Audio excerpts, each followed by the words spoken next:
सामाजिक नृत्य साधना प्रतिष्ठान आणि आपण त्यांच्याकडून जाणून घेणार आहोत की त्यांना कसं वाटलं आहे. त्यांनी ह्या ज्या स्वागत यात्रा होती गुढीपाडव्यानिमित्त ठाण्यामध्ये, तिथे शिवाजी महाराजांचं तिथे त्यांनी परफॉर्म केलं, तर त्यांच्याकडूनच जाणून घेऊयात की त्यांचा उत्साह कसा होता आणि काय फिलिंग्स आहेत त्यांना. काय सांगाल? फिलिंग्स असतात ना, त्या अशा शब्दात वर्णन करण्यासारख्या नाही आहेत. ठाण्यामध्ये ही स्वागत यात्रा गेले 24 वर्ष सुरू आहे, म्हणजे हे 24वावं वर्ष आहे. आणि फार पूर्वीपासून आम्ही या स्वागत यात्रेमध्ये मध्ये नृत्य करण्याचा प्रयत्न करायचो आणि आता आमच्या शिष्यांना घेऊन आम्ही हा जरा मोठा उपक्रम केला आहे. आणि ह्या वर्षी तर आम्ही त्या चित्ररथाबरोबर सोबत 30 थीम घेऊन नाचलो आणि हा उत्साह वेगळा असतो. हा नुसता कार्यक्रम नाही आहे आमच्यासाठी. नवीन वर्षाचं नृत्यमय सुरुवात आम्हाला जी करायची होती तीच केली. 2 दिवसापूर्वी स्वागत यात्रेच्या आधी दीपक प्रज्वलन आणि दिवे लावण्याचा वगैरे कार्यक्रम असतो, त्यातही आमचं नृत्य असतं. नृत्यधारा ठाण्यातल्या सगळ्या अग्रगण्य संस्था या नृत्यधारामध्ये काम करतात, येऊन आपली कला सादर करतात. त्यामुळे आम्ही वर्षाचा अखेरही नृत्यमय करतो आणि वर्षाची सुरुवातही नृत्यानेच करतो.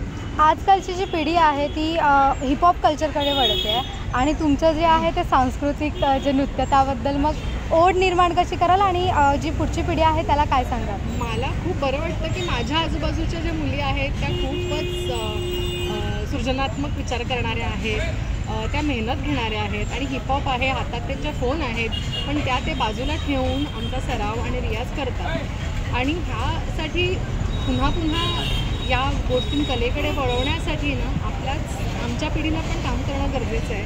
पालकांनी त्याकडे मुलांना घेऊन जावं, मग त्यांना त्याची आवड निर्माण होईल किंवा किंबहुना त्यांना कळेल की हे सुद्धा काहीतरी खूप छान आहे आणि यातनं आनंद मिळतो. तर ते आमच्याही पिढीने हे काम करण्याची गरज आहे असं मला वाटतं. आणि मला अजून एक क्वेश्चन आहे की आजकालची जी पिढी आहे ती पाश्चिमात्य संस्कृतीकडे जास्त वळते. हो. आणि त्याला कारण सोशल मीडिया आहे आणि बरेच काही गोष्टी आहेत. हो. पण तुम्ही हे जे आता तुमच्या ज्या शिष्य आहेत हो. तर त्यांना तुम्ही शिकवता तर काही डिफिकल्टीज येतात का? हो, येतात ना. ओरडत असतो आम्ही पण, रागावतो की आता हे जरा बंद करा आणि मग करा. मग त्या ऐकतात आणि मग त्या कसं आहे ना की ही जी भारतीय कला ज्या आहेत ना ते ओढ निर्माण करतात. खरोखर कधी ह्या सगळ्या सरावामध्ये आम्हाला पण इंजुरीज होतात, आमचे पाय दुखतात, कधी बरं नसतं, ह्यांना खूप अभ्यास असतो, पण तरीही त्या पुन्हा वळून येतात कारण की त्यात एक ती वेगळी शक्ती आहे.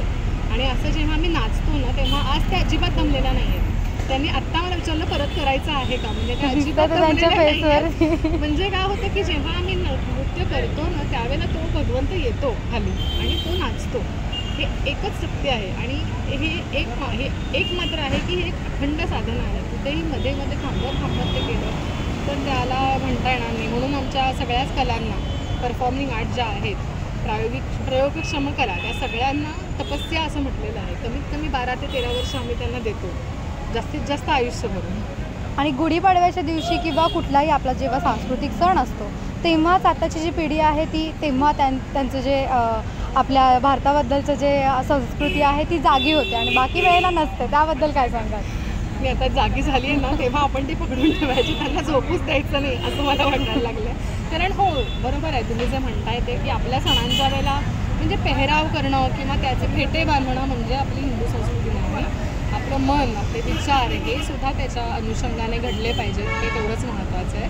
पण हेच आपणच सतत हे काम करत राहिलो आणि मला वाटतं की कारण बहुतेक मी अशांच्या बरोबर आहे की ज्यांना हिंदू संस्कृतीवर प्रेम आहे, आपल्या सणांबद्दल प्रेम आहे, आपल्या कलांबद्दल आदर आहे, आपल्या गुरुजनांबद्दल आदर आहे. त्यामुळे मीच भाग्यशाली आहे की माझ्याबरोबर अशा सगळ्या नवीन काय म्हणतो यंग सोल्स माझ्याबरोबर आहेत. आणि तुम्ही चंद्रकोर लावली आहे त्याबद्दल मला ऐकायला आवडेल. आम्ही चंद्रकोर ही आता तिकडे हा मला उपक्रम आवडला आहे. पहिल्यांदाच मी पण पाहिलं की त्यांनी येणाऱ्या प्रत्येक पाहुण्याला चंद्रकोर लावलेली आहे आणि मला ते असं ह्या आजच्या सणाचं द्योतक वाटतं. कारण की आज आपण 351वा शिवराज्याभिषेक वर्ष आपलं साजरं होत आहे आणि जेव्हा शिवाजी महाराज आले आमचे रथावरती तर त्यावेळेला त्यांनी त्यांच्यावरती फुलांची उधळण करून सगळ्यांना चंद्रकोर लावली. आम्हाला राजदरबारात गेल्यासारखं वाटलं एक क्षणाकरता, कारण खरोखरच तसाच एकदम माहोल तयार झाला. तुतारी वाजली आणि आम्हाला सगळ्यांना लावली त्यांनी चंद्रकोर. ह्यांना नाही लावली कारण ह्या परफॉर्मन्स होत्या, पण बाकी सगळ्या पाहुण्यांना लावलेली आहे. तुम्ही आज बघितलं असेल. आणि ओव्हरऑल तुम्हाला ही स्वागत यात्रा कशी वाटली? खूप छान वाटली. खूप चांगलं नियोजन होतं. जागोजागी पाणी वाटप सरबत म्हणजे जे योग्य आहे ते त्यांनी दिलेलं होतं खायला. आणि स्वच्छता आहे यावेळेला बऱ्याच ठिकाणी कचरा कुंड्या ठेवलेल्या आहेत आणि ना जे पाणी वाटप करतात ना तेच वाटण्या परतही घेतात.